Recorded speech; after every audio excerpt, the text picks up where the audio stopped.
ये बात करते हैं भोजपुरी इंडस्ट्रीज़ में, आप भी एक राइटर हैं, लेकिन एक और राइटर अखिलेश कश्यप जी हैं और उधर प्रमोद प्रेमी जी हैं। गाना आपने ही 5 साल पहले लिखा था, लेकिन विवाद अब जाके चरम पे हुआ और ऐसा विवाद हुआ कि गाली गलौज तक पहुंचा।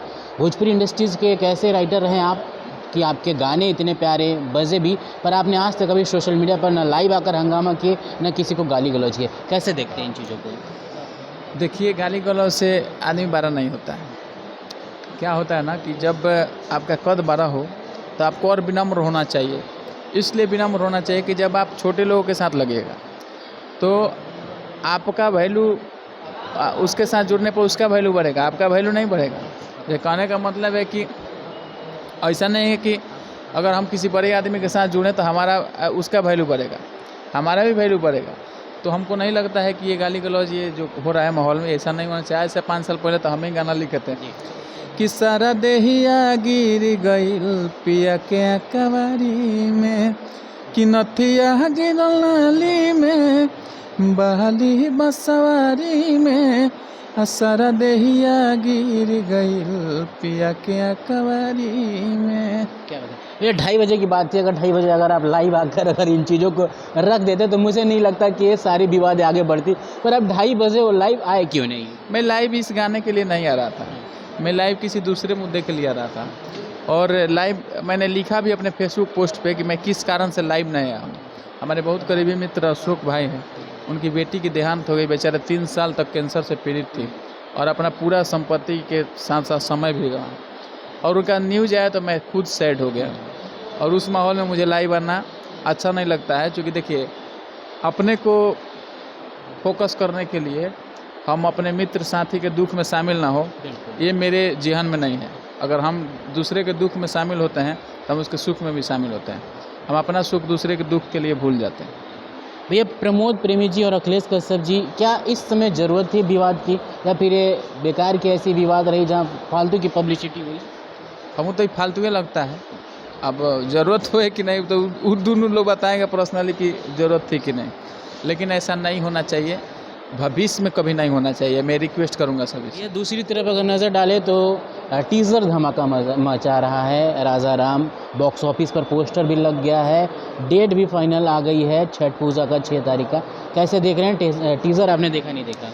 टीजर तो मैं 2-3 बार देख लिया हूँ, और टीजर ही फिल्म को बयां करती है।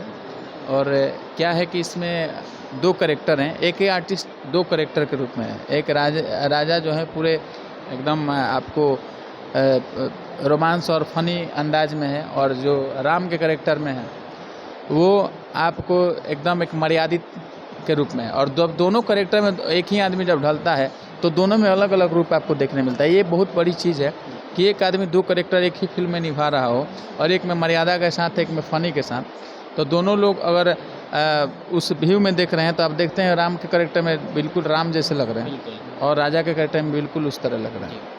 पब्लिक के लिए कितना ये नया कंसेप्ट रहेगा, क्योंकि अभी तक जितनी फिल्में बनी है भोजपुरी की उसमें इस तरह के कैरेक्टर नज़र नहीं आए हैं। खेसारी लाल जी पहली बार बड़े पर्दे पर नज़र आएंगे, तो आपको लग रहा है कि भोजपुरी इंडस्ट्रीज़ अब थोड़ी बहुत धार्मिक इंडस्ट्रीज़ और धार्मिक चीज़ों को लेकर आगे बढ़ेगी, तो वाकई में इसके ग्राफ बढ़ेंगे?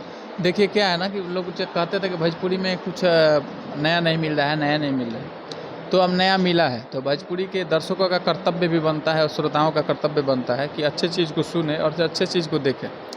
जब आप देखिएगा तभी कोई प्रोड्यूसर डायरेक्टर हिम्मत करेगा नई चीज़ लाने के लिए। तो अगर नया चीज़ आपको मिला है तो इसको भरपूर सपोर्ट कीजिए। और पराग पाटिल जी ने बहुत अच्छा इसको फिल्माया भी है, वो सिनेमा के लिए जीते हैं, और इस सिनेमा से पता चलता है कि कितना अच्छा काम किया। यह बिहार फिल्म कॉन्क्लेव की हाल ही में मीटिंग हुई बिहार सरकार की, बहुत सारी चीज़ें रखी गई। एज ए राइटर आप इसको कैसे देखते हैं, और किस तरह की जो स्क्रिप्ट होगी फिल्मों की वो तय होगी?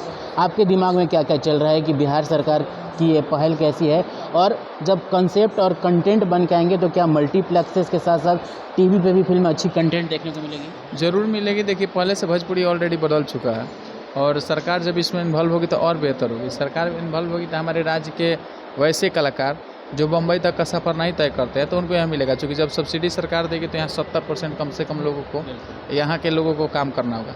और जो भोजपुरी को समझते हैं वो भोजपुरी में काम करेंगे तो और भोजपुरी अच्छी होगी।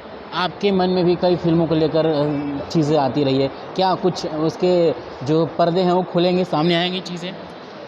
फिल्म हम भी बनाने वाले हैं, जल्दी ही खेसारी जी के साथ है। जी, क्या बात है, एक्सक्लूसिव अपडेट। प्रोड्यूसर हैं।